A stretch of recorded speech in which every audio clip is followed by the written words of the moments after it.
Here's something most people don't know about how their resume actually gets read. When a recruiter opens your file, they don't read it. They scan it in a specific pattern for specific things, and they decide whether to keep going or move on in about 15 to 20 seconds. Think about that. You spent hours writing this document. They spend less than half a minute deciding its fate. And in that half minute, they're not looking at the things most people optimize for. They're not reading your beautifully crafted sentences. They're not appreciating your design choices. They're scanning for signals, specific patterns that tell them in seconds whether you're worth a conversation. The candidates whose resumes stand out aren't the ones with the prettiest layouts or the longest experience sections. They're the ones who understand what recruiters actually look for in those 15 seconds and engineered their resume to deliver exactly that. It's not a secret. It's not luck. It's strategy. Today, I'm going to tell you what recruiters actually scan for, what makes them stop, what makes them keep going, and what makes them put your resume in the yes pile, not generic resume advice. The specific signals that move you from forgettable to memorable. Before we get into it, thanks to InterviewMate for sponsoring this episode. Everything we're about to talk about today, keyword matching, ATS optimization, tailoring to the job description, applies to your cover letter too. ATS optimized and tailored to the exact job posting you paste in. Same logic as a great resume, but written in 60 seconds. One subscription, unlimited letters. interviewmate.ai/cover-letter. Let's start with the scan pattern because once you understand it, everything else makes sense. Eye-tracking studies of recruiters reading resumes have revealed something fascinating. The recruiter's eyes don't move left to right, top to bottom, like you're reading a book. They move in what researchers call an F pattern. They scan across the top, your name, your headline, your top of summary. Then they drop down the left side, picking up job titles, company names, and dates. They occasionally jump to the right side for keywords or accomplishments that catch their eye. And then they make a decision. This means the most valuable real estate on your entire resume is the top third and the left edge. Most people fill that space with the wrong things: their email address, their full home address, a generic summary like results-driven professional seeking new opportunities. Useless. That's prime real estate being wasted on filler. What should be there instead? A sharp headline, a focused summary with one or two quantified accomplishments, and immediately below, your most recent and most relevant role with job title, company, and your strongest bullet points. If a recruiter reads only the top third of your resume, they should already know what you do, how good you are, and why you're worth considering. Now, here's signal number one that recruiters look for: relevance to the job description in the first 6 seconds. Recruiters are pattern matching machines. They have a job description in their head. When they open your resume, they're essentially looking for evidence that you match that description as quickly as possible. If they don't see it in the first 6 seconds, usually because your top section is generic, they assume you don't match, and they move on. This is why the candidates who stand out are the ones who tailor the top of their resume to the specific role. Your headline, your summary, and your top bullet points should mirror the language of the job description, not copy-paste, mirror. If the job emphasizes stakeholder management, that phrase needs to be visible at the top of your resume. If it emphasizes cross-functional leadership, same thing. The recruiter's eyes need to land on those words within the first 2 seconds of opening the file. Most candidates think tailoring is about making the resume fit the job. It's actually about making the match obvious in seconds. Big difference. Signal 2. Quantified accomplishments. When a recruiter is scanning, their eyes catch numbers, percentages, dollar amounts, headcounts, time savings, growth figures. Numbers are visual anchors in a sea of text. They stop the scan. They demand attention. Managed marketing campaigns and worked with cross-functional teams to drive growth versus led 4-person team to grow qualified leads 47% in 12 months, generating $2.1 million in attributed pipeline. Same role, same person theoretically. But the second one stops the eye, communicates impact, and gives the recruiter something specific to ask about in an interview. The first one disappears. Here's the rule: every bullet point that doesn't have a number is a missed opportunity. You don't need a number for every single line. Sometimes the accomplishment isn't quantifiable. But across your top job, at least 3 of your bullets should contain a specific, measurable result. Percentages, dollar amounts, scope of responsibility, time to result. If you genuinely can't think of any numbers from your work, that's a deeper problem, and one worth fixing before your next application. Even soft outcomes can be quantified. How many people did you train? How many projects did you complete? How many clients did you support?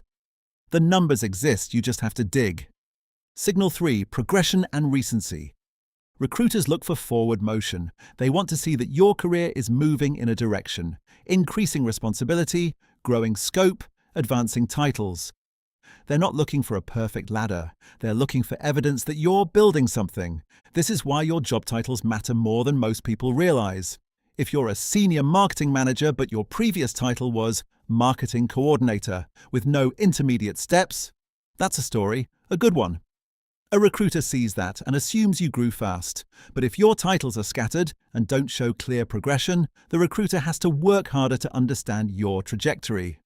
And recruiters scanning 50 resumes don't do extra work. Also, recency matters.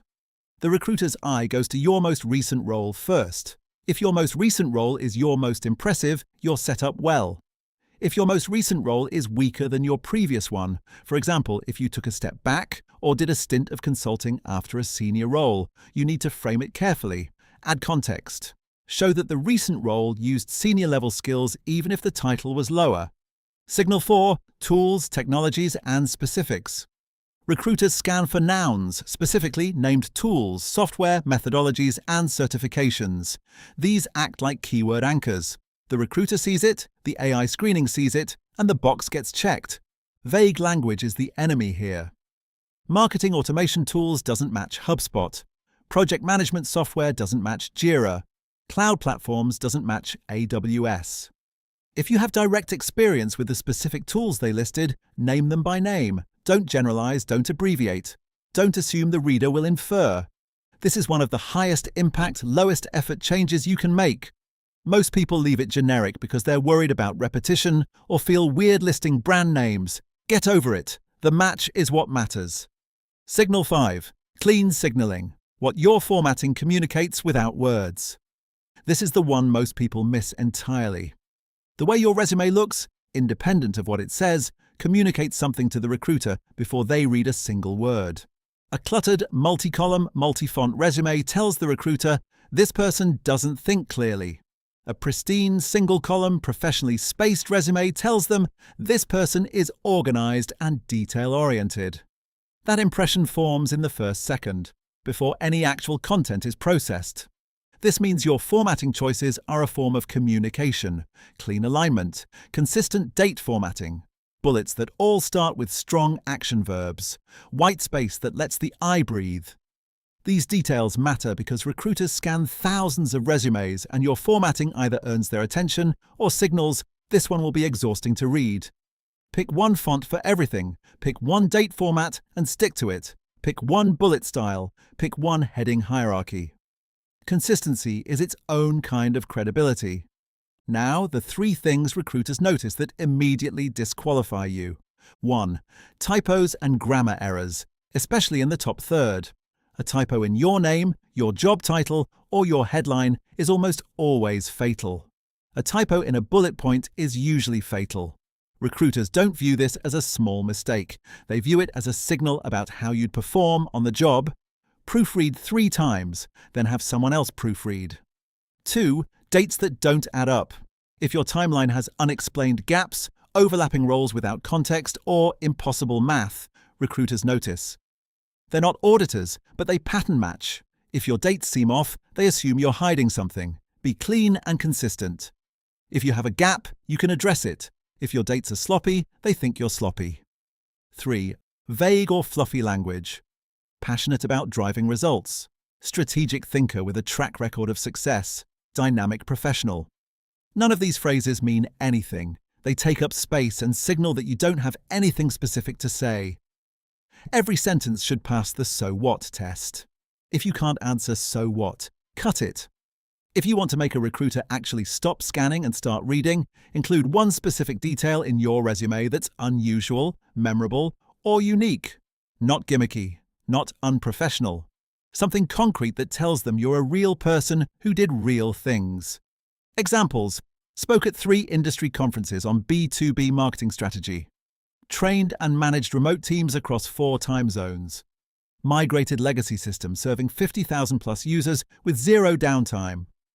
These specific, slightly unusual details break the pattern of generic resumes and create something the recruiter remembers. They become the thing they ask about in the interview. They become the reason your resume gets pulled out of a stack a week later when the recruiter is comparing finalists.